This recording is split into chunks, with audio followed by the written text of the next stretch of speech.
Hi, I'm Everett and welcome back to the shop. It still feels weird saying that because I actually now have a shop again and it's pretty much functional. Couple last things to do to the lathe and it's up and running. Otherwise, I can actually make chips now, at least on the mill and on the shaper.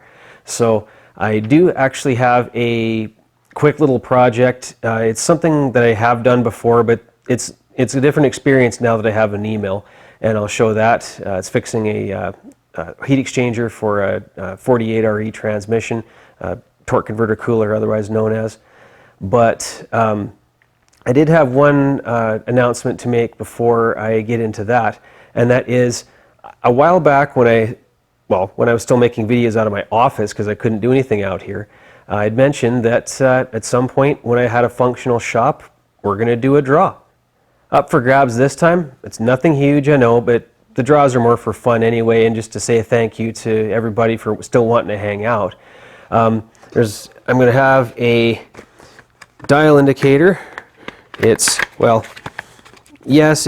Princess Auto. It's Power Fist, a little bit of import Canadiana.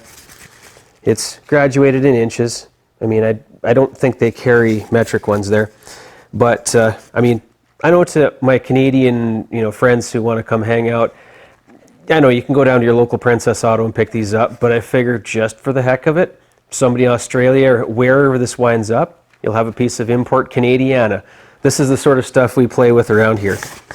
And so there's that, as well as, partly because it'll pack easily enough in the package, a little 600 grit Easy Lap diamond credit card type sharpening stone, credit card type stone. So yeah, that's our up for our draw. The draw names I managed to find as I was digging the shop out, including the winner's clothespin.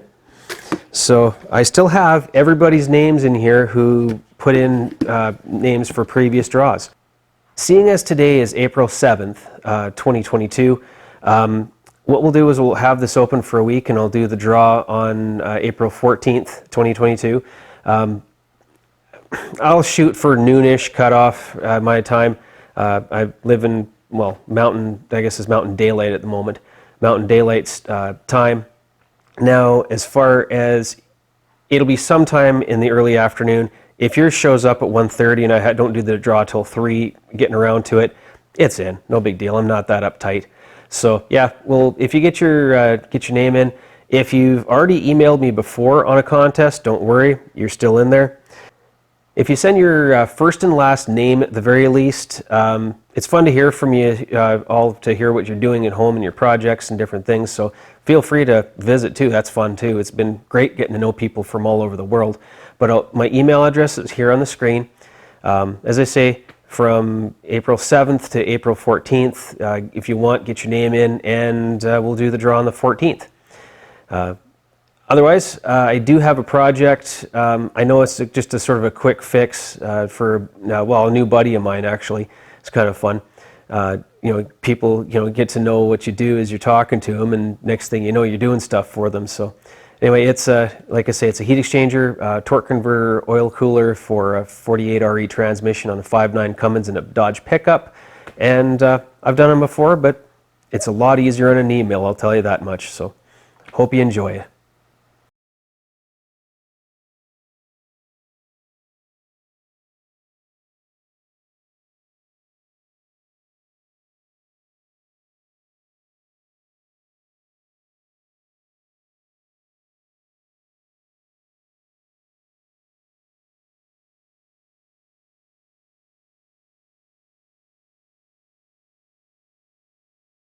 This feels so weird actually being able to do this again. This machine hasn't cut metal in over a year, so, well, neither of them have. So it's just kind of crazy and fun to be back at it. I got the machine mostly cleaned, the upper part. I still have to clean out the bottom as far as sump and around the base. I'll deal with that later. See if I get around to using the flood coolant. In the meantime, I got the way covers on the knee for the front here and the back. I had ordered these actually shortly after I bought the mill, but just never got to it at the old house. So finally did that the other night. It's fairly straightforward. I just, cut a couple holes, drilled a couple holes in them, screwed them in the screw holes. There was already one up here, but it was damaged. So it was pretty straightforward. However, I do have a fun job here that, I mean, at least getting into it is something I've done before. I've done a number of these. This is another one of those 48RE torque converter coolers. Typical 5.9 liter Cummins out of a Dodge pickup will have one of these. From, I guess it'd be what, 2003 through, well, 2007 and a half-ish. There was one part earlier on where these fittings were actually brass, the little flare fittings, and this one here was shipped to me like this. Wound up making a new friend in Calgary, and he shipped it up to me and asked me if I'd look at it for him. This one here isn't bad. The threads aren't too badly done up, but you can see that one's actually kind of messed up there already. He just put the caps on to, you know, keep it somewhat sealed during shipping. And there we go. Oh yeah, that one's kind of munged. Yeah, that one's yeah, that one's done. So in the meantime, what we're going to do is I'm just going to do something like I've always done. We're going to machine these off, drill them, thread them, and put brass fittings in their places like that. So to do that, first off, what we're going to do is just have to take this plate off the back. Looks like he's got a couple of the lines loose, or the bolts loose already.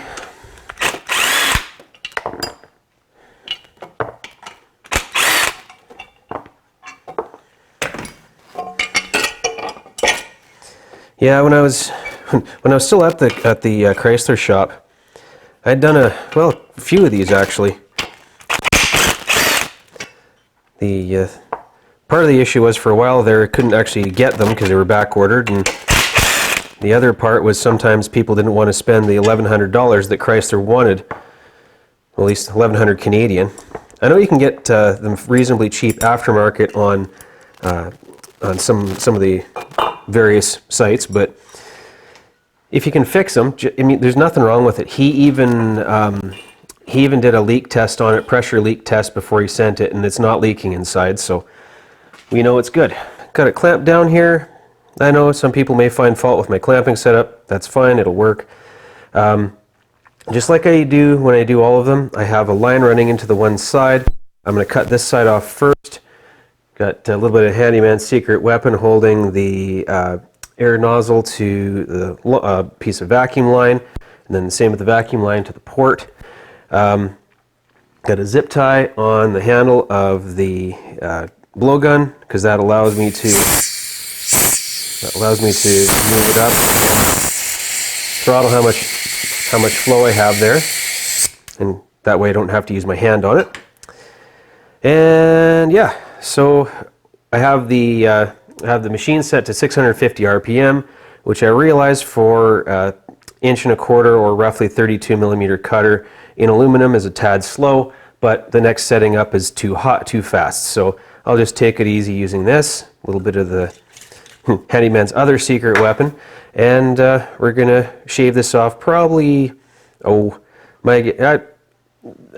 again, this isn't really a critical thing. That hex goes all the way down with the straight bore, so maybe take another 6 millimeters-ish, 1/4 inch-ish off, and just make them about even. I still haven't gotten the handle on. I know I was given a handle to put on the switch. I just haven't fixed it and modified it yet. I have to modify the switch, or the new little knob. All right. Man, this feels weird. Now, the air compressor is probably going to be kicking on off and on just because of the fact we're flowing air and it's a small compressor. So forgive me for that. I'll try to edit it out. We'll see how it goes.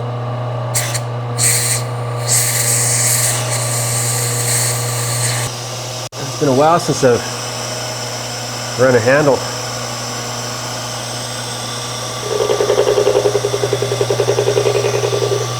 Nice. There goes the compressor.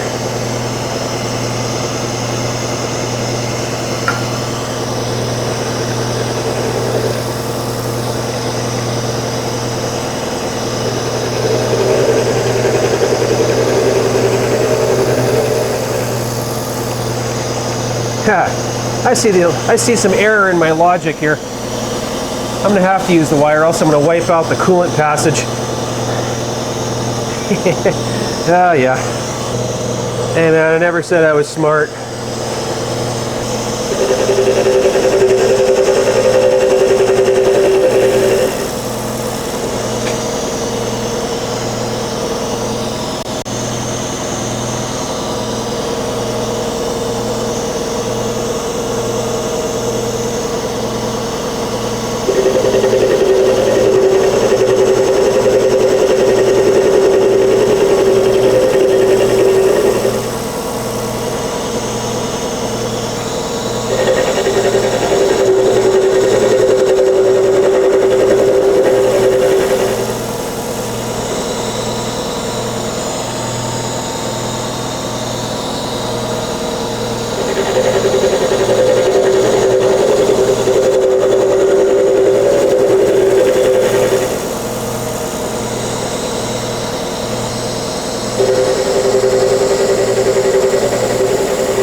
So we've taken, this is just about, well, call it, yeah, 1.25 inches, and we have an inch there. So we've come down about 1/4 inch. We're going to call that good. So now, this is the beauty of having a knee mill. This is significantly easier than trying to do it on my mill drill, but like I say, I did quite a few on my mill drill when I had it. A while back I made up a number of these things, different sizes and shapes, and just basically locating darts, I guess they're called. For this purpose, this will be plenty accurate enough. And then we're just going to use the quill to locate. That's going to be, again, we're just doing a pilot drill for a pipe thread, so I mean this is, we're not attaching or making attaching mounts for a rocket booster, although it sounds like there might be demand for that in the near future. Alright.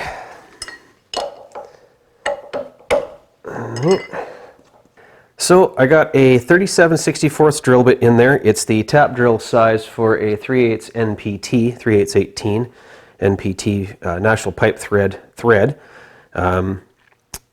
Again, in Canada we use more NPT than BSP on stuff, so it just is what it is. So here we go.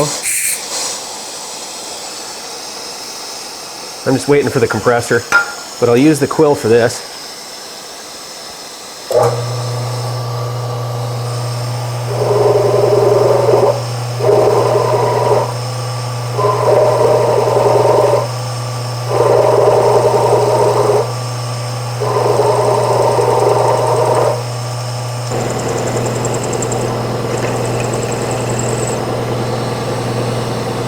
There we go.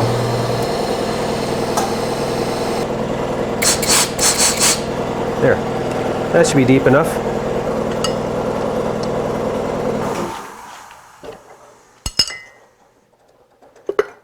I'm going to pop our 3/4 inch collet back in, roughly 19 millimeter.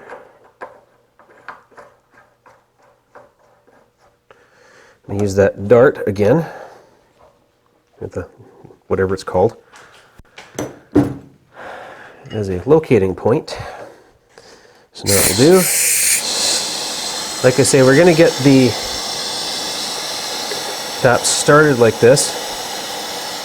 I don't actually have a proper size tap wrench for this, so that's what we get.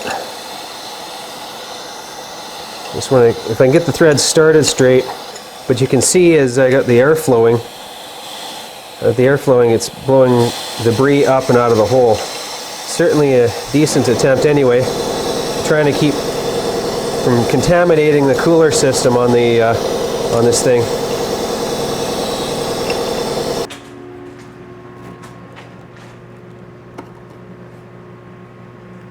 So now that that's square,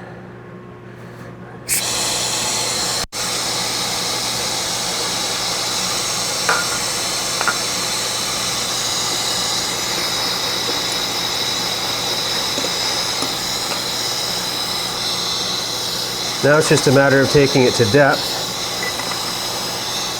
I'm using a 1-inch wrench because that's the size of the fitting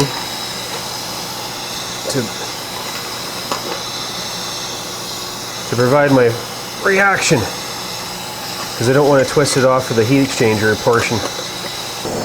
My poor little air compressor doesn't like it when I do these.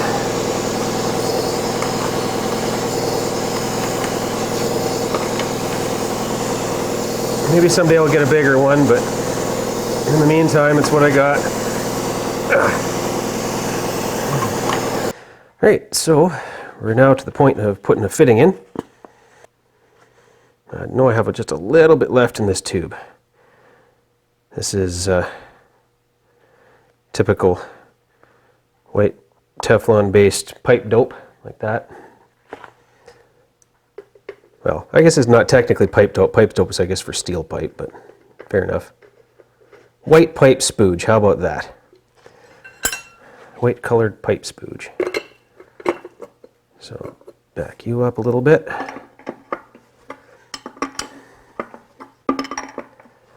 Now, I do realize that the fittings, when I do it like this, wind up being a little bit higher than stock. It's not a huge deal. There is clearance underneath the truck to, to deal with it.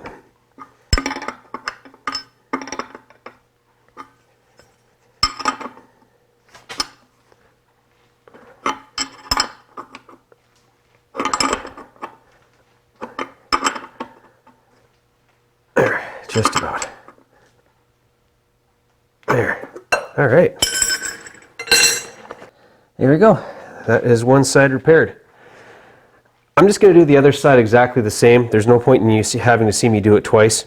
Technically, this is actually you seeing me do it twice if you've seen some of my older videos, whatever, but I haven't done one in a couple years on camera, so I figured I'd do this one just to light it up and get my new chips and first chips in the new shop. So yeah, I'll do the other one and then bring you back after. So yeah, another one of these finished up. I'm actually pretty happy with how that turned out. He sent these little caps along as well, so we'll spin those on and snug those down before I send the cooler back to him. But yeah, it's amazing how when they made these, as I say, the original earlier ones, a lot of them had brass fittings into the aluminum. Then they just went to straight threads on aluminum, and must have been cheaper to produce or something. But in service, it causes issues when you're changing lines. Anyway, I hope you found that interesting. Again, if you want to get in on the draw, by all means, send me an email. Email address, again, is right here. From up until April 14th, I'll do the draw the afternoon of the 14th and make a video, hopefully, to put up for the next day. Thanks, everybody. Thanks for watching. Thanks for subscribing. Thanks, everybody, for comments. Even if you think I did something wrong, let me know. Sometimes I have, and I need to know. So otherwise, thanks everybody. Talk to you next time.